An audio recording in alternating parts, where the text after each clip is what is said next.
Hello guys, welcome back. Today we're going to show you how to service reset an Audi Q3. It's important that the indicator indicates that the service has to be done. You can see that on your dashboard. If I turn the ignition off, you can see it also. We turn the ignition on, yes.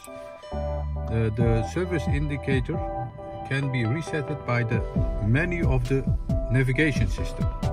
We use the front panel, we press the menu button and we scroll to car, as you can see, this part. Then you press this button to enter the car menu. Yes, you have several services.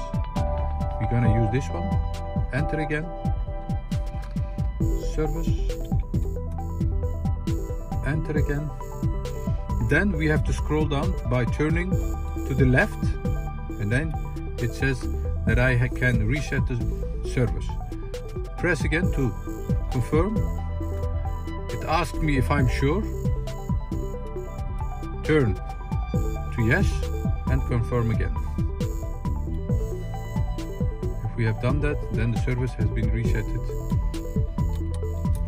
You can check that by this one. Yes, as you can see, yes, the service has been resetted for several days and several kilometers. Thanks for watching. With our next video, I'm going to show how to reset the tire pressure sensor of this car. See you next time. Subscribe for more videos. Like our channel. Service reset my car. And if you like our videos, thumbs up please. Thanks for watching. See you next time. Bye bye.